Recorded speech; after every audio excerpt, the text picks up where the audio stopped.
Hi yes welcome to universal talkies. నేను మీ అప్పాజీ.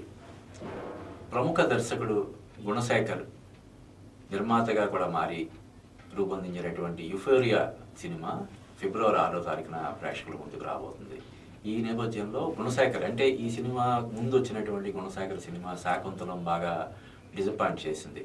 ఆ సినిమా తర్వాత వస్తున్నటువంటి యుఫోరియా సినిమా అంటే గుణశేఖర్ కెరీర్లోనే ఫస్ట్ టైము కొత్త వాళ్ళతో చేసిన సినిమా ఇది.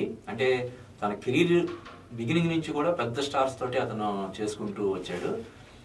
అటువంటిది ఇప్పుడు ఈ కొత్త వాళ్ళతో తీసినటువంటి ఈ సినిమా గుణశేఖర్ కెరీర్కి చాలా కీలకం కాబోతుందనే వ్యాఖ్యల నేపథ్యంలో ఒకసారి ఈ సినిమా గురించి మనం మాట్లాడుకోబోతున్నాము.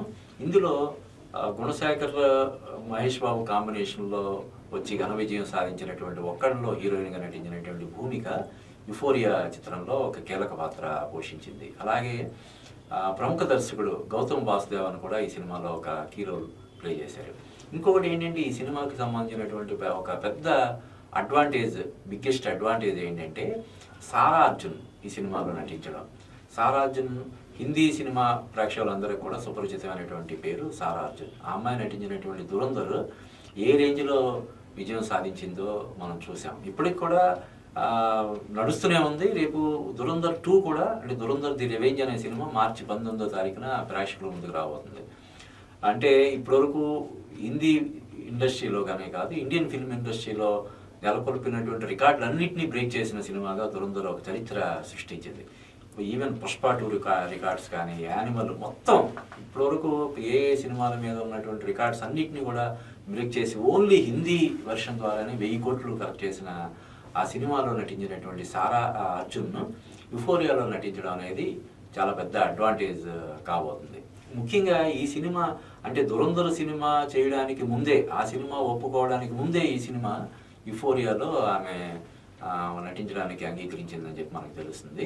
అంటే ఈ సినిమా నిజానికి చాలా నెలల క్రితమే రావాల్సిన సినిమా రకరకాల కారణాల వల్ల వాయిదా పడుతూ ఎట్టకేలకు ఫిబ్రవరి 6వ తారీఖున ప్రేక్షకుల ముందుకు వస్తుంది. ఈ సందర్భంగా మనం గుణశేఖర్ కెరీర్ని ఒక్కసారి మనం చూసుకుంటే అతను ఫస్ట్ సినిమా లాఠీ, ప్రశాంత్ అందులో యాక్ట్ చేశాడు.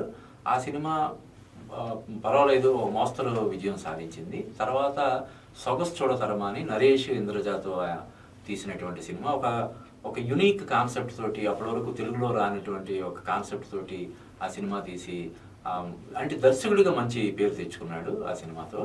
ఆ తర్వాత ఎన్టీఆర్ని, అప్పటికి జూనియర్ అయినటువంటి బాల నటుడిగా ఎన్టీఆర్ని పరిచయం చేస్తూ రామాయణం సినిమా తెరకెక్కించి తనకంటూ ఒక ప్రత్యేకత ఏర్పాటు చేసుకుని ఇండస్ట్రీ మొత్తం తన వైపు చూసేలాగా చేసుకున్నాడు గుణశేఖర్. ఎంఎస్ రెడ్డి ఆ చిత్రాన్ని నిర్మించారు. సో బాలలతో రామాయణం తీసి తనకంటూ ఒక ప్రత్యేకత ఏర్పాటు చేసుకొని మెగాస్టార్ కూడా అట్రాక్ట్ చేసి అతను తీసినటువంటి చూడాలని ఉంది సినిమా ఏ రేంజ్ విజయం సాధించిందో అందరికీ తెలిసిందే. చిరంజీవి, సౌందర్య నటించినటువంటి ఆ సినిమా చిరంజీవి కెరీర్లో వన్ ఆఫ్ ది బిగ్గెస్ట్ హిట్స్గా నిలిచింది. ఆ సినిమా తర్వాత గుణశేఖర్ జగత్ బాబుతో మనోహరం అనే ఒక సినిమా తీశాడు.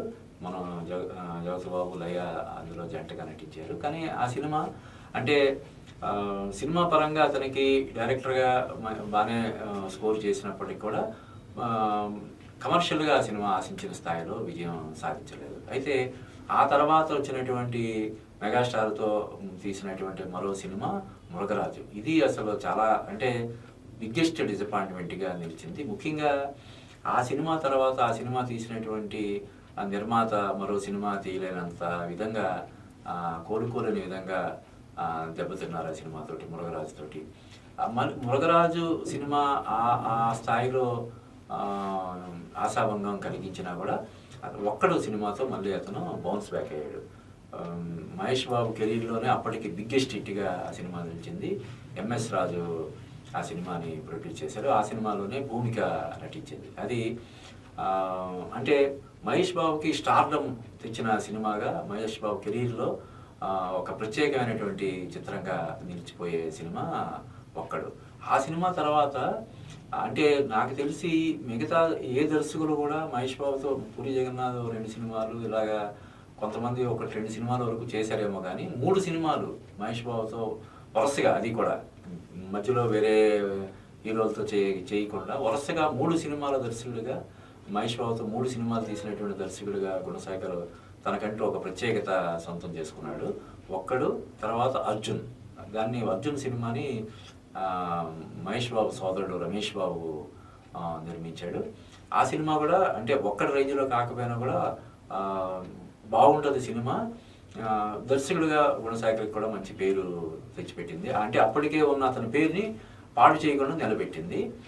కానీ ఆ తర్వాత మళ్ళీ వచ్చినటువంటి సైనికుడు సినిమా, మహేష్ బాబు త్రిష కాంబినేషన్లో అశ్విని దత్ నిర్మించినటువంటి సైనికుడు సినిమా బాగా అంటే బాగా డిసప్పాయింట్ చేసింది. అంటే పోకిరి లాంటి బిగ్గెస్ట్ బ్లాక్ బస్టర్ తర్వాత మహేష్ బాబు నుంచి వచ్చిన సినిమాని మహేష్ బాబు ఫ్యాన్స్ అస్సలు జీర్ణించుకోలేకపోయారు. అది బాగా మెజరబుల్ ఫ్లాప్గా నిలిచింది. ఆ సినిమా తర్వాత వరుడు సినిమా, అల్లు అర్జున్ తోటి వరుడు సినిమా తీసాడు. ఆ సినిమా కూడా ఎబో యావరేజ్గా, లేదంటే యావరేజ్ అనిపించుకుంది. తర్వాత రవితేజతో నిప్పు అనే సినిమా చేశాడు. వైవిఎస్ చౌదరి ఆ సినిమాని ప్రొడ్యూస్ చేసినట్టున్నారు. ఆ సినిమా కూడా తనకి ప్లస్ కాలేదు, ఎంతో కొంత మైనస్ అయ్యింది.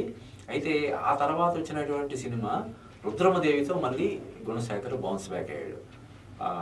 రాణా అనుష్క టైటిల్ పాత్ర పోషించింది. ఆ సినిమా అతనికి దర్శకుడిగా, అంటే ఈ తరహా సబ్జెక్ట్స్ని హ్యాండిల్ చేసే దర్శకుడు ఒకడు దొరికాడు మనకి అని ఇండస్ట్రీ గర్వపడేలాగా ఆ సినిమాను అత్యద్భుతంగా తెరకెక్కించాడు. అందులో అల్లు అర్జున్ కూడా గోన గన్నారెడ్డి పాత్ర ప్లే చేశాడు. అందులో అతని మేనరిజం కానీ, డైలాగ్స్ పరంగా అతను చూపించినటువంటి వైవిధ్యం, మాడ్యులేషన్ కానీ బాగా అట్రాక్ట్ చేసింది, జనాలను ఎంటర్టైన్ చేసింది. ఆ సినిమా మళ్ళీ అంటే అప్పట్లో రామాయణం సినిమా ఎంత గొప్పగా తీసాడని పేరు తెచ్చుకున్నాడు. ఈ సినిమా కూడా అంత గొప్పగా తీసాడు అని చెప్పి అతనికి పేరు వచ్చింది. ఆ తర్వాత అతని నుంచి హిరణ్యకశిప సినిమా రాణాతోటి రావాల్సి ఉన్నప్పటికీ కూడా ఎందుకనో ఆ సినిమా వాయిదా పడడం వల్ల శాకంతులం సినిమాని ఆయన తెరకెక్కించాడు దిల్ రాజుతో కలిసి. సమంత టైటిల్ రోల్ ప్లే చేసిన ఆ సినిమా కూడా బాగా అంటే బాగా డిసప్పాయింట్ చేసింది. సో ఆ సినిమా తర్వాత అంటే ఇంత ఘనమైనటువంటి నేపథ్యం, మహేష్ బాబుతో 3 సినిమాలు, చిరంజీవితో 2 సినిమాలు, ఇటువంటి సినిమాలు ఎన్టీఆర్ని పరిచయం చేసినటువంటి దర్శకుడిగా, ఇలా ఎంతో ఘనమైనటువంటి నేపథ్యం కలిగినటువంటి గుణశేఖర్ ఈ సినిమాతో ప్రేక్షకుల ముందుకు రాబోతున్నాడు. అంటే ఈ సినిమా జయాపజయాలతో సంబంధం లేకుండా అతను నెక్స్ట్ డెఫినెట్గా ఇప్పుడు హిరణ్యకశిప సినిమా కోసం ఆల్రెడీ ప్రీ ప్రొడక్షన్ వర్క్ అది జరుగుతుందని చెప్పి అంటున్నారు. డెఫినెట్గా సినిమా ఉంటుంది, కానీ కొంచెం మోరల్గా, అంటే ఈ సినిమా విజయం సాధిస్తే, అంటే జనరల్ ఇదనే కాదు, ఏదైనా ఒక సినిమా విజయం సాధించడం వల్ల కలిగే ఆర్థిక ప్రయోజనాల కంటే కూడా మోరల్గా లభించే సపోర్ట్ అనేది చాలా ఏ దర్శకుడికైనా కీలకం. కాబట్టి ఆ విధంగా గుణశేఖర్కి ఈ సినిమా చాలా కీలకం కాబోతుంది.